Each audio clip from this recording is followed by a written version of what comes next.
가난하다고 꿈조차 가난할 수는 없다. 김형근 지음. 몰래 한 신문 배달. 새벽 2시 40분. 지난밤 맞춰놓은 잠금정 소리에 눈을 떴다. 벌써 일어나야 한다니. 아, 너무 졸리다. 억지로 일어나 졸린 눈을 비볐다. 잠이 많은 나로서는 더 자고 싶은 마음이 굴뚝 같았다. 하지만 지금 당장 일어나야 했다. 3시까지는 도착해야 했으니까. 방에 불을 켜고 두섬두섬 옷을 입은 다음 방을 나섰다. 모두들 깊은 잠에 빠져있을 때라 조심해야 했다. 아무도 깨어서는 안 되었다. 발소리를 죽이며 현관은 밖으로 나섰다. 세상은 아직도 깜깜한 어둠이었다. 쌀쌀한 새벽 공기가 옷 속에 파고들었다. 나도 모르게 부르르 어깨를 떨었다. 게다가 비까지 내리고 있었다. 빗줄기가 제법 굵었다. 이런, 비가 오네. 비도 또 없는데 어쩌지? 우산을 쓰고 자전거 탈 수도 없고. 난감했다. 비를 맞고 갈 생각을 하니 차마 발걸음이 떼어지지 않았다. 나는 그대로 선 채 어둠 속에 내리는 빗줄기를 바라보았다. 몇 시간만 하면 되는데 뭐. 어서 출발하자. 이러다 늦겠어. 나는 마당에 세워둔 자전거를 도심들스레 끌고 소리 나지 않게 대문을 열었다. 자전거에 올라타려는데 벌써 옷이 젖어 있었다. 나는 페달을 밟았다. 비는 오지만 오늘도 힘차게 출발. 나는 신문 배달을 하러 가는 참이었다. 돈 때문에 고생하시는 부모님을 더 이상 보호만 했을 수는 없었다. 조금이라도 도움이 되어드리고 싶었다. 문제집 차이돈이 필요했지만 부모님께 말씀드리기가 어려웠다. 그렇게 택한 일이 신문 배달이었다. 3시 정각 신문 보급소에 도착하자 사장님이 반갑게 맞아주셨다. 어서 와라. 저런, 비를 그냥 맞고 왔구나. 사장님은 비옷 한 벌을 건네주셨다. 사장님은 내 친구의 큰아버지였다. 그래서 친구의 소개로 신문 배달을 할 수 있었던 것이다. 배달 나갈 때 이거 입고 가라. 고맙습니다. 수건으로 젖은 머리를 대충 닦고 작업을 시작했다. 우선 신문 150부를 받아 사이사이 전단지를 끼웠다. 그러고 나서 신문이 젖지 않도록 비닐을 씌웠다. 아직 일이 서툴러서 속도가 느렸다. 마음만 자꾸 급해졌다. 다 됐다. 어서 배달해야지. 자전거 뒤에 신문더미를 신고 떨어지지 않도록 끈을 묶은 다음 자전거에 올라탔다. 그새 빗발은 더 굵어져 있었다. 비옷이 없었다면 몸이 흠뻑 젖을 뻔했다. 나는 힘껏 페달을 밟았다. 얼마나 달랐을까. 비에 젖은 비탈길이 미끄럽다고 느낀 순간이었다. 자전거가 기울등하더니 짐을 잡을 새도 없이 길 한 옆으로 쓰러졌다. 나는 자전거와 함께 젖은 바닥에 나둥그러지고 말았다. 그 동시에 신문들이 쏟아져 바닥에 흩어졌다.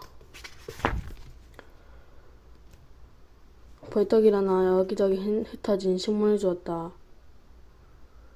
잘 묶는다고 묶었는데 150부나 되는 신문을 모두 줍고 나자 비로소 아픔이 느껴졌다. 놀라워 당황해서 아픈 줄도 몰랐던 것이다. 무릎에서 피가 배어나오고 있었다. 오른쪽 팔도 쑤셔났다. 비가 쏟아지는 어두운 길에는 고양이 한 마리 지나다니지 않았다. 내정댕이 쳐진 자전거를 바로 세웠다. 자전거 뒤에 신문을 신고 단단히 묶는데 문득 서러웠다. 내가 지금 뭐하고 있는 거지? 내 꼴이 이게 뭐야, 바보같이. 눈에서 뜨거운 것이 쏟았다. 빗물에 섞인 눈물이 뺨에 타고 흘러내렸다. 퍼붓는 비도 가난한 집안도 원망스러웠다. 가난하지만 않다면 이런 고생은 안 해도 될 텐데. 다른 애들은 곤히 자고 있을 시간에 난 돈을 벌어야 하는구나. 그래도 눈물은 훔치고 다시 자전거에 올라야 했다. 문득 밤 끙끙 앓으시는 엄마 얼굴이 떠올랐다. 엄마는 하루 종일 힘들게 일하시는데 고작 몇 시간 아르바이트 때문에 눈물이 흘리다니. 나는 다시 달리기 시작했다. 또 쓰러도 상관없었다. 그땐 툭툭 떨고 일어날 수 있을 것 같았다. 신문 배달을 마치고 학교에 갔을 때 계속 재채기가 나왔다. 감기가 오려는 모양이었다. 첫 수업이 시작되었다. 자꾸 졸음이 쏟아졌다. 내가 잤나봐. 방금 선생님이 뭐라고 하신 거지? 잠을 쫓으려고 세차게 고개를 흔들었다. 하지만 그때뿐이었다. 쉬는 시간을 알리는 등소리가 반갑게 들렸다.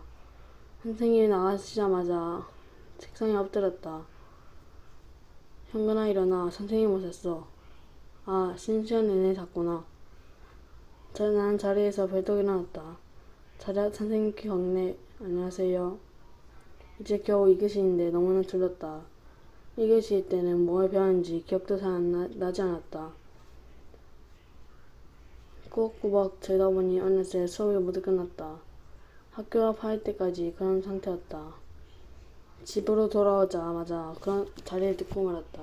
졸리기도 했다. 새벽에 다친 팔다리도 아팠다. 부모님께 도움이 되고 싶었는데 세상에 나서기는 아직 너무 어리구나. 다음날 나는 신문 보급소로 사장님을 찾아갔다. 어렵게 말문을 열었다. 죄송해요 사장님. 저 앞으로는 못 나올 것 같아요. 일이 많이 힘드냐? 예. 잠이 부족해서 공부에도 지장이 많고요. 그럼 안 되지. 전교 1등의 한 학생이 조카 녀석한테 내 얘기 많이 들었다. 중간에 그만두면 안 된다는 걸 알지만 죄송해요. 아니다. 그런 말 마라. 그렇지 않아도 공부에 지장이 있을까봐 걱정했는데. 그리고 이건. 사장님은 서랍을 열어 봉투를 꺼내시더니 18만원을 직접 넣어주셨다. 한 달이래야 받을 수 있는 돈이었다. 사장님 너무 많이 주셨어요. 중간에 그만두는 것도 죄송한데. 사야 할 문제집이 많다면서 공부 열심히 하라고 주는 거니까 받아도. 그리고 현근아, 그만두겠다는 결정 잘한 거다. 지금 내가 할 일은 신문 배달이 아니라 공부야. 너희 집 사정이 좋지 않다는 말도 들었다. 너도 많이 힘들 거야. 하지만 그럴수록 더 열심히 공부해야 한다. 부모님을 도와 드리는 길은 공부밖에 없어. 돈은 나중에 벌면 돼. 알겠지? 힘내. 부모님 몰래 한 신문 배달은 그렇게 제 한 달을 못 채우고 끝이 났다. 하지만 사장님의 격려는 오래도록 남아서 내 큰 용기가 되었다. 사장님 말씀처럼 내가 할 수 있는 일은 공부밖에 없었다. 최선을 다해 공부하는 것. 그게 바로 부모님을 위해서나 나를 위해 지금 해야 할 일이었다. 학원 다니고 싶어요. 중학교 1학년 어느 날이었다. 엄마, 저 경시학원에 다니고 싶어요. 경시학원? 예, 수학 경시대회를 준비하는 학원이요. 경시대회에서 나가고 싶어요. 준비하면서 실력이 늘 것 같아서요. 엄마가 버는 돈 60만원. 그런데 학원비는 20만원 가까이 했으니까 경시학원을 다니고 싶어 하는 내가 아주 나쁜 아이처럼 느껴졌다. 수학 경시학 대회를 알게 된 건 초등학교 6학년 때였다. 그때까지만 해도 나는 내가 수학을 잘하는 줄로만 알고 있었다. 학교에서 치른 시험에서 수학은 거의 만점을 받았기 때문이다. 그래서 교내 경시대회에 처음 참가했을 때 당연히 문제를 쉽게 풀 수 있을 거라 생각했다. 그런데 경시대회는 학교에서 늘 치르던 수학 시험과는 완전히 달랐다. 경시대회는 3차까지 치러졌는데 1차도 어려웠지만 2차 시험부터는 처음 보는 문제가 많아졌다. 더구나 3차 시험에는 아예 손도 대지 못했다. 결국 다른 아이들이 대포를 뽑았다. 꼭 필요하다면 다녀야지. 내 이야기를 들은 엄마가 말씀하셨다. 그러나 엄마의 표정은 어두웠다. 고맙습니다. 기쁘면서 걱정이 되었다. 엄마 학원비를 줄 수 있을까?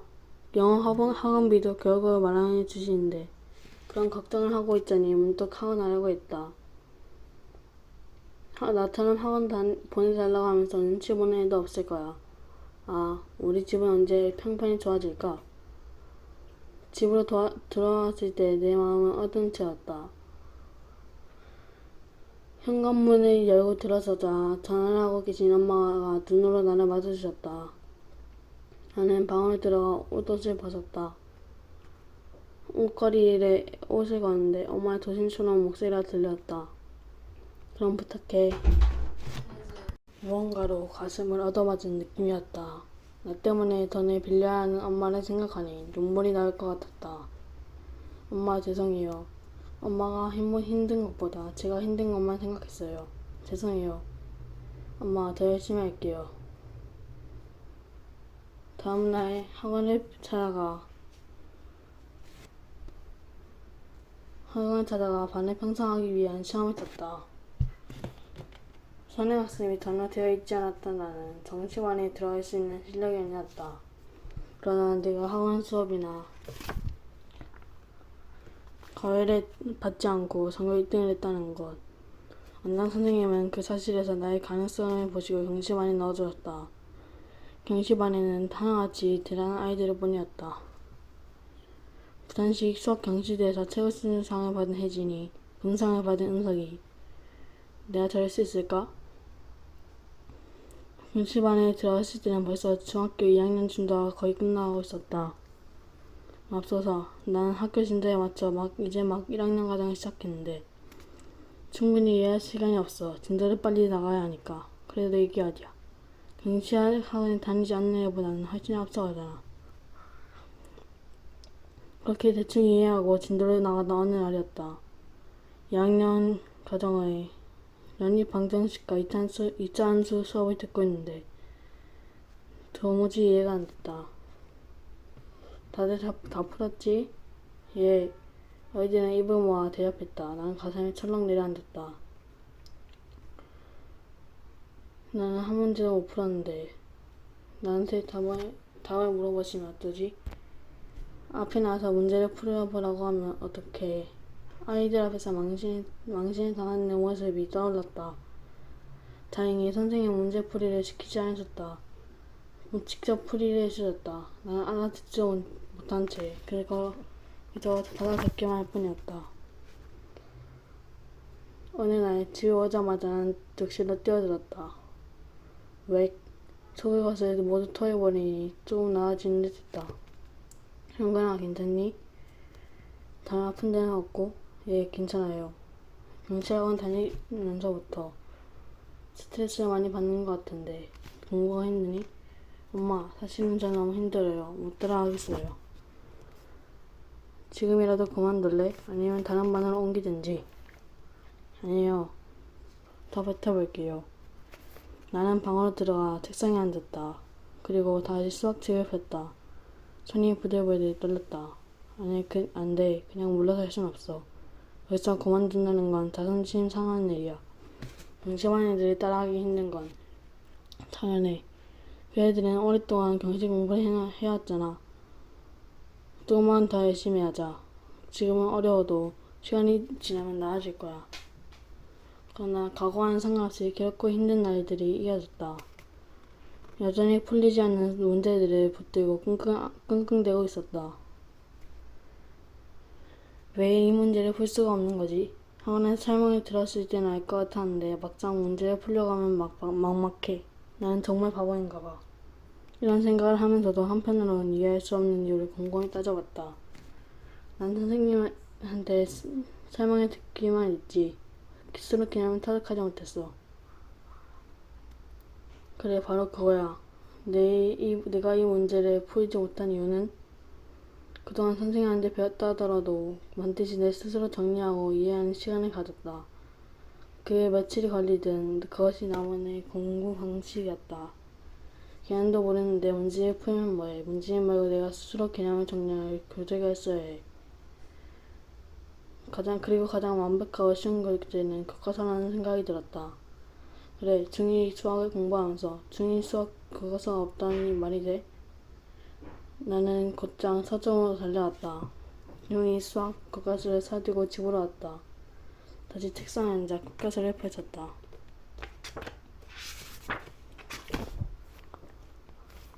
이차 함수와 연립 방정식에 대한 부분이 어딨지? 아, 여기 있다. 여기 있어. 그 부분이 천천히 읽어보았다. 교과서에는 기초적인 개념이 자세히 설명되어 있었다. 진작 교과서 보고 공부할걸. 왜 그 생각을 못했을까? 기초도 없이 어려운 문제를 풀려고 했으니 당연히 안 됐지. 어느 정도 이해했으니 이제 문제를 풀어보자. 내가 제대로 이해했는지 알 수 있을 거야.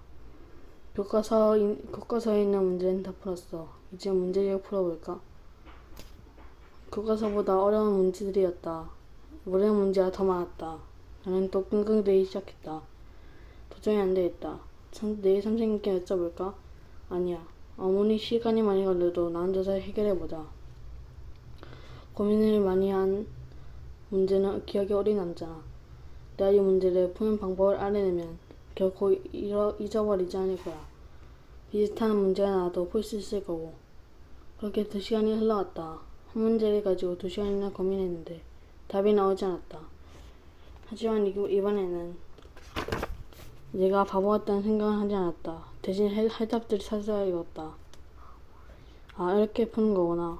공학 문제 해결. 그런데 10분 문제도 도저히 풀리지 않았다. 걱정하지 마. 해답지라는 훌륭한 친구가 있잖아. 이번에는 해답 전체를 보지 않고 앞부분만 보았다. 야호, 내가 드디어 연립 방정식을 풀었어. 학원에선 선생님이 설명을 아무리 들어도 이해가 안 되는데 나 혼자 해냈어. 하늘을 날아갈 것만 같았다. 즐겁고 행복했다. 수학이 이렇게 재미있는 줄 몰랐어. 수학이 재미있다니 놀라운 일이었다. 하지만 진짜였다. 내 앞에 어려운 수학 문제가 놓였을 때 그냥 계속 고민한다. 문제를 풀기 위해 이 방법도 써보고 저 방법도 써본다. 그 과정에서 신날 같은 힌트를 찾게 되고 그 힌트가 해결되어 있어야 된다. 그 일설에 드디어 문제를 풀었을 때의 쾌감이란 내가 모르는 건 다른 애들도 모를 거야. 내 생각은 다 대응 맞았다.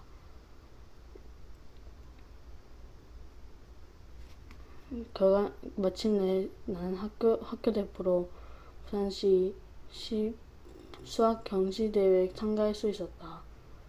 결과는 동상이었다. 부산 전체에서 15등쯤 되는 성적이었다. 믿기지가 않아. 수업도 못 따라가 스트레스도 받아서 토까지 하던 내가 쟁쟁한 우리 학원 아이들보다 좋은 결과였다. 감격스러웠다. 이 민사고를 알게 되다. 현근아 와서 텔레비전 봐라. 내가 대답하지 않자 아빠가 또다시 부르셨다. 하버드 대학교 나온다.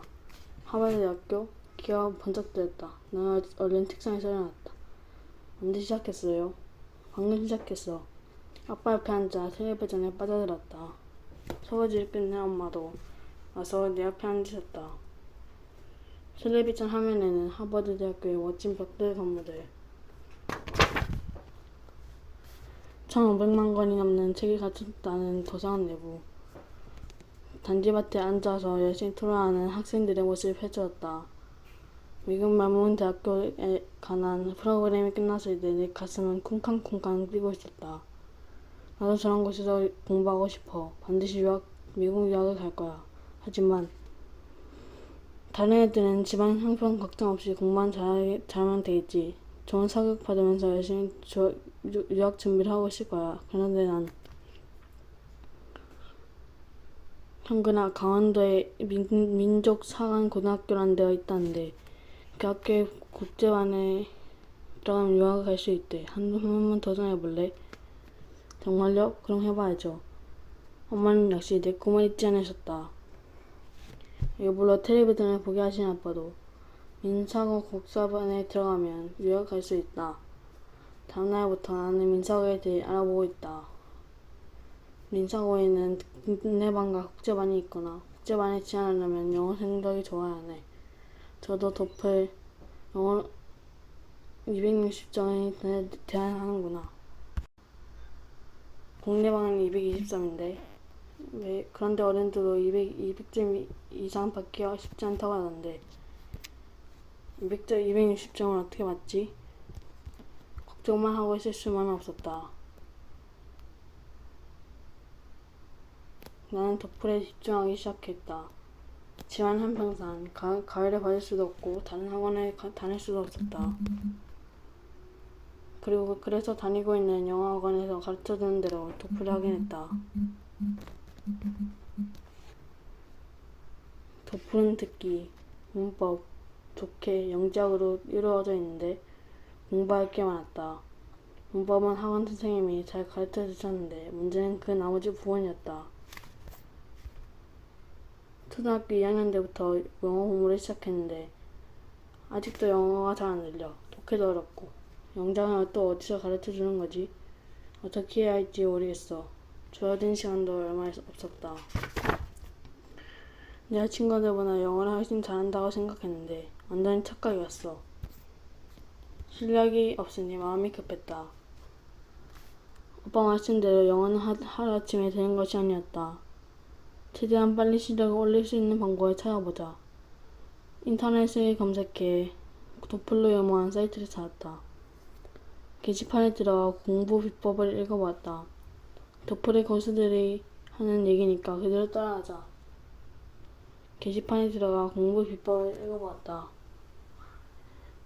도플의 고수들이 그런데 공부를 하다 보니 생각보다 시간이 많이 걸리고 점수도 오르지 않았다. 뭐야, 이 방법이 아닌 거야? 그런 사이 도플 시험 날짜가 다가왔다. 충분히 공부하지 못했지만 최선을 다하는 수밖에 없었다. 시험은 대학교 강의실에서 치러졌다. 어른들과 함께 헤드폰을 쓰고 컴퓨터로 시험을 치고 있자니 무한 긴장감이 들었다. 며칠 후 시험 점수가 나왔다. 위법 50점이었다. 생각보다 좋은 점수였지만 국제반에 지원할 수 있는 점수는 아니었다. 하지만 포기하기엔 아직 일렀다. 할 수 없지. 일단 국내반에 들어가자. 나중에 영어 실력을 키워서 국제반으로 옮기자. 난 국내반에 지원하는 서류를 민사고에 냈다. 1차 서류에 진행해서 떨어질 것 같지는 않았다. 하지만 워낙 공부 잘하는 학생들이 지원을 하니 모르는 일이었다. 결과가 나오는 날까지 시간은 더디게도 흘렀다. 결과를 기다리나 기운이 다 빠질 정도였다. 드디어 그날이 돌아왔다. 합격자 명단에서 내 이름을 찾고 있었다. 30명 정도 합격자들 사이에 내 이름이 있기를 간절히 바랬다. 아, 김영근 내 이름이 있어. 뛰듯이 기뻤다. 그러나 기쁜 건 아니지. 난 합격자들의 점수를 보고 입을 다물지 못했다. 국내반 합격자들의 도플 점수는 260점이었고 국제반은 277점이었다. 대체 어떻게 공부한 거야? 하지만 2차 전형이 남아있었다. 수학 문제과 논술 시험을 보는데 둘 다 평소 실력대로 하면 될 것 같았다. 드디어 2차 전형이 하루 앞으로 다가왔다. 우리 가족은 민사고와 가까운 강원도 원주를 출발했다. 마치 여행이라도 가는 것 같았다. 특히 동생 형아가 가장 좋아했다. 오빠 덕분에 강원도도 가보네. 나 강원도는 처음이야. 처음은 어렸을 때 설악산에 간 거 기억 안 나? 설악산이요? 몇 번 갔죠? 아 맞다, 설악산에 강원도에 있지. 하하. 현아 때문에 모두 웃었지만 난 긴장되는 걸 어쩔 수 없었다. 현근아 잘해라. 내가 꼭 합격했으면 좋겠어. 아빠도 한마디 하셨다. 아빠도 현근이가 민사고에 다니는 걸 보고 싶구나. 예, 최선을 다할게요. 안으로 들어가니 사람들이 많아 복잡했다. 텔레비전 소리, 음식 냄새, 사람들 말소리. 조용한 곳에서 하룻밤을 묵고 싶었지만 어쩔 수 없었다. 게다가 내일은 시험인데. 밤이 깊어지자 찜질방 조용했다. 여기저기서 자리를 잡고 눕는 사람들이 보였다. 우리 가족도 한 곳에 자리를 잡고 나란히 누워 눈을 감았다. 후덥지근한 데다 마음이 뒤숭숭해서 좀처럼 잠을 잘 수가 없었다. 한참을 뒤척거리다 겨우 잠이 드는가 싶더니 어느새 아침이었다. 피곤이 채 풀리지 않았지만 얼른 일어났다. 민석을 도착했을 때 내 입에선 탄성이 흘러났다. 와, 넓고 평화로운 교정, 고풍스러운 학교 건물이 눈을 사로잡았다. 와, 이렇게 멋진 학교에서 공부하고 싶어. 꼭 합격하고 싶었다. 갑자기 배달은 시험 준비를 하지 않는 것이 걱정이 되었다. 점심을 먹기 위해 학교 식당으로 가는데 마음이 무거웠다. 식당에 들어서자마자 현아가 들뜬 목소리로 말했다. 와, 맛있겠다. 오빠 좀 봐. 뷔페야.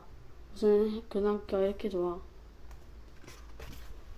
현아 말대로 음식들은 가짓수도 많았고 모두 맛있어 보였다. 합격하면 계속 이런 음식을 먹겠구나. 훌륭한 시설에 훌륭한 음식 좋겠다. 각자 접시에 음식을 담아 테이블에 모여 있었다. 현아의 접시가 제일 풍성했다.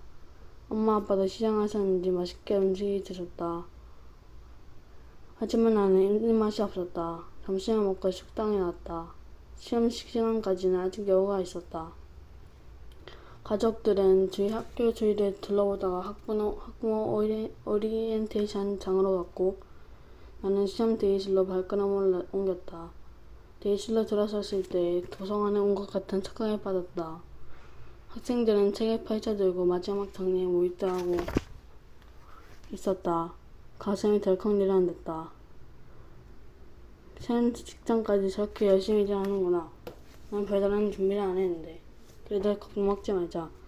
침착하게 잘하면 될 거야. 다행이야. 평소 관심 있는 주제가 나와서. 나는 한국과 미국의 겨울에 비교해가면서 차근차근 생각을 써내려왔다. 나름대로 만족스러웠다. 그런데 마지막 질문이 나를 난감하게 했다. 답으로는 예, 아니요, 모르겠습니다. 세 가지가 제시되어 있었다. 뭐라고 대답해야 할까? 나를 국제반으로 옮기고 싶지. 유학은 내 오랜 꿈인데. 그러니 예 하고 대답해야겠지? 그 순간 또 다른 생각이 들었다. 아니야, 토플 점수가 모자라서 국내반에 지원했고 국제반으로 옮기겠다고 하면 나쁜 인상을 주지 않을까? 아니요 라고 대답해야겠지?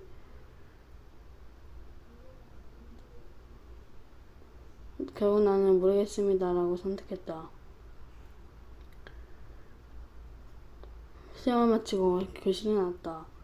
저만치 가족들 모습이 보였다. 현아가 손을 흔들었다. 가족들에게 다가가자 제일 엄마가 먼저 물으셨다. 잘했니? 예. 그런데 마지막 문제가 마음에 걸려요. 국제반으로 옮길 생각이 있냐는 문제였어요. 그냥 모르겠다고 했어요.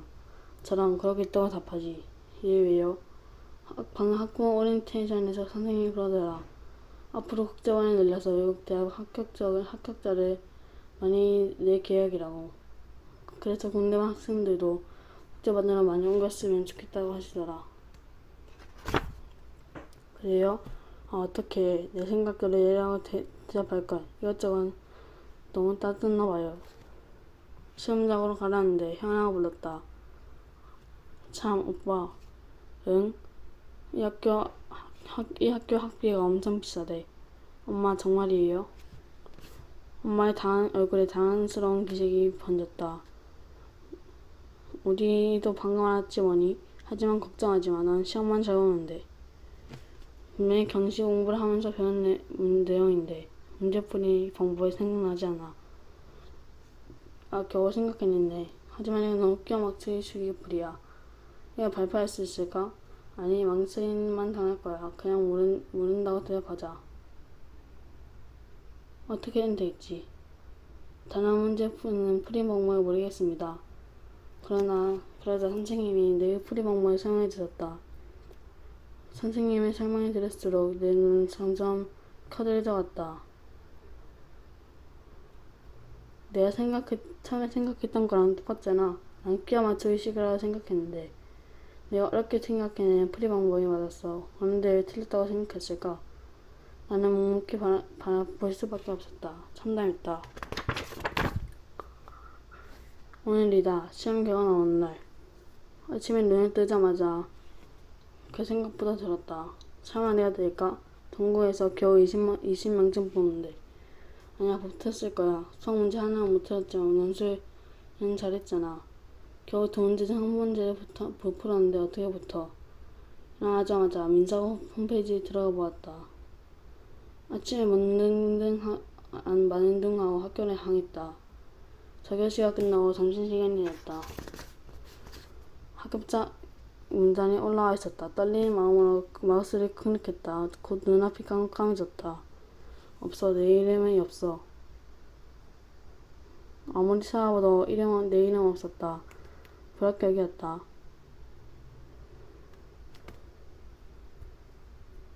고머리를 할 수 있는 유일한 길이었는데 이제는 어떻게 된 거지? 유학은 내 꿈은 내가 다 망쳐버렸어. 모든 것이 때늦은 후회로 다가왔다. 내 자신이 너무도 한심스럽고 원망스러웠다. 아무도 없는 곳에서 펑펑 울고 싶었다. 현근아, 발표 났니? 마치 지나가는 말처럼 선생님이 물으셨다. 예. 더 떨어졌어요. 언제나 나를 격려하고 응원해주셨던 선생님. 나에 대한 기대가 누구보다 크시다는 걸 난 잘 알고 있었다. 그런 선생님께 불합격 소식을 전하게 되다니 내가 미웠다. 괜찮아, 힘내. 선생님은 미소를 지으며 내 어깨를 두드리셨다. 예. 선생님은 복도 끝으로 멀어져 가셨다. 나는 교실로 향했다. 교실에 가까워질수록 내 마음은 무거워졌다. 친구들에게는 뭐라고 하지? 1차에 붙었을 땐 자기였지만 기뻐해 주었는데. 현근아, 민서가 어떻게 됐냐? 말하기 싫었다. 그럴 수만 있다면 숨기고 싶었다. 아직 발표 안 났어. 발표 났어. 나 떨어졌어. 진짜? 야, 농담하지 말고. 농담 아냐? 그러고는 화장실에 가는 척 교실에 나왔다. 찬물로 세수를 하고 얼굴을 보았다. 거울 속에 비친 내 얼굴이 참 못나 보였다. 김현근, 넌 내 발로 내 꿈을 차버렸어. 준비가 제대로 안 하고 시험을 봤어. 잔뜩 저녁이 들어가지고는 어렵게 생각해낸 답도 말 못하고 이제 어떻게 유학을 갈래? 엄마는 꿈을 포기할까봐 민사고를 권해주셨는데 엄마 아빠한테 죄송해서 어떻게 해. 다시 교실에 들어가려다가 난 아이들이 하는 말을 듣고 말았다. 너희들 전교 1등이면 뭐해? 전국에서 모인 애들한테는 먹이없이 무너지는데. 그렇게 말이야. 김영근도 볼 수 없구나. 울컥 서러움이 북받쳤다. 하지만 아무 말 없었다는 듯 내 자리로 가서 앉았다. 학교가 끝났을 때 난 집으로 가는 대신 미용실로 향했다. 머리를 자를 때가 되기도 했지만 집으로 곧장 가기가 싫었다. 부모님께 어떻게 말씀드려야 할지 막막했다. 미용실이라는 별먹게 나를 맞아주었다. 현근이 왔구나. 머리 자르려고? 예, 짧게 잘라주세요. 누나가 어깨에 기울게 가운을 걸쳐주면서 물었다. 참, 민서는 어떻게 됐니? 순간 가슴이 덜컥 내려앉았다. 저년반에 왔을 때는 민사고 시험을 본다는 이야기를 했던 기억이 났다. 그게 붙었어요. 나도 모르게 거짓말이 튀어나왔다. 도저히 사실대로 말할 용기가 나지 않았다. 정말 너무너무 축하한다. 그 어려운 민사고에 합격하다니 참 기특하구나. 누나의 웃는 얼굴을 보자 얼굴이 화끈거렸다. 김영근, 이제 거짓말까지 하는구나. 정말로 붙었으면 거짓말 같은 건 하지 않아도 되잖아. 시험 준비를 제대로 했다면 합격했다고 당당하게 말했을 수도 있을 텐데. 이 바보 멍청이. 언젠가 들키가 말 텐데 이러 어쩌지? 머리 자르고 미용실에 나올 때 누나가 또 한 번 활짝 웃었다. 다시 한 번 축하한다. 나는 아무 말도 하지 못했다. 집에 돌아왔을 때 엄마를 보자 눈물이 핑 돌았다. 엄마 불합격이래요. 죄송해요. 아니다, 죄송하긴. 차라리 잘됐지 뭐. 민석은 학비가 너무 비싸서 걱정했는데. 엄마는 더 이상 민석의 얘기는 하지 않으셨다. 내 기분이었던지 누구보다 잘 알고 계신 엄마. 엄마의 실망이 제일 컸겠지만 저는 예측하지 않았다. 아빠도 마찬가지였다. 며칠 동안 나 아무것도 할 수 없었다. 밥맛도 잃었고 책도 손에 잡히지 않았다. 학교 가는 것도 싫었다. 엄마의 기운이 하나도 없었다. 나는 꿈을 잃었어. 꿈을 잃었으니 세상에 잃은 거나 마찬가지야. 이미 미국 명문 대학교는 한 가차는 떠나갔다. 그것을 놓친 이상 우리 집 형편으로는 미국 유학은 불가능했다. 나는 그동안 공부에서는 실패해 본 적이 없어. 목표를 세우면 그 목표를 향해 뒤돌아보지 않고 달렸어. 그리고 결국 해냈어. 그런데 이번엔 왜 안 됐던 것일까? 문득 전에 읽었던 고승덕 변호사님의 글이 생각났다. 실제로 어떤 일을 할 때는 자신이 무조건 해낼 것이라고 믿는 사람은 전체의 15%밖에 안 된다고 한다. 나머지 85%는 내가 할 수 있을까 의심하고 난 안 될 거야 라고 미리 포기하기 때문에 실패할 수밖에 없었다고 한다. 그래, 나는 할 수 있다는 생각이 부족했어. 자신감이 할 수 없었어.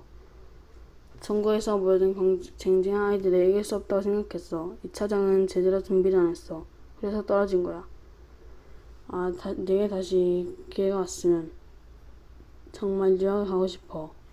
나에게 다시 기회가 오기를 나는 간절히 바랬다. 민사고 불합격. 그 충격에서 벗어나기가 어렵다.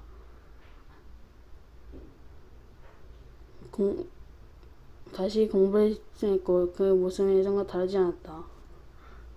하지만 변한 것이 있었다. 그건 공부를 하는 내 마음이었다. 내 마음에는 기쁨이 없었다. 그저 습관대로 할 뿐이었다. 그러던 어느 날이었다. 아빠가 오려드신 기자를 들고 들춰보고 있었다.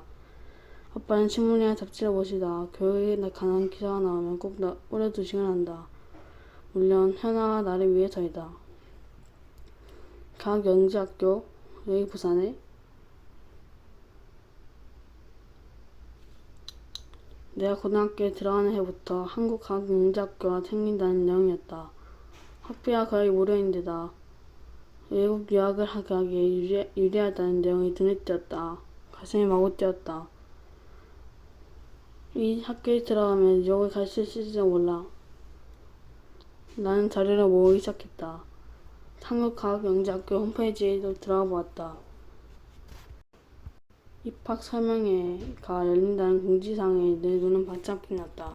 마침내 입학 설명회가 열리는 날, 친구와 함께 설명회 장소를 찾아갔다. 설명회장은 수많은 아이들과 학부모님들로 북적거렸다. 각 영재학교에 대한 큰 관심을 느낄 수 있었다. 이렇게 설명회가 시작되었다. 저희 학교는 과학 영재를 길러내기 위해 국가에서 수백억 원을 들여 세운 학교입니다. 영어로 된 교재를 사용하며 전석 전교생에게 해외 연수를 기회를 제공합니다. 저희 학교를 졸업하면 카이스트와 포항공대에 특차로 입학할 수 있으며 학생이 원할 경우 유학도 적극적으로 지원해줍니다. 선생님들이 유학 준비를 도와주며 외국 명문 학과의 협력도 모색하고 있습니다. 기가 활짝 열린 부분이었다. 유학에 지원한다고? 바로 이거야. 여기 도전하는 거야. 하느님이 나를 버리지 않으셨구나. 꼭 이 학교에 들어가고 말 거야. 그런데 내가 강영재라고 할 수 있나? 과학이라고는 학교 공부 열심히 한 것뿐인데. 전국에서 널고 기는 과학영재들이 다 올 텐데 시험은 얼마나 어려울까? 그러나 난 곧 생각을 바꿨다. 도전도 안 해보고 포기할 순 없어. 꿈을 이룰 기회는 이것뿐이니까. 단순히 성향이 쓰면 안 되는 아이를 영재라고는 할 수 없다. 듣고 보니 그렇네. 고마워. 궁금한 거 있으면 또 물어볼게. 홈페이지 있거든. 거기 들어가서 기출문제 분석해보면 도움이 될 거야. 집에 돌아가자마자 창의력 경시대 홈페이지에 들어갔다. 이런 문제도 있구나. 난 문제들을 찾아보고 답 하나 분석했다. 유난히한테 떡볶이라도 싸야겠는걸. 다시 고맙다. 끝.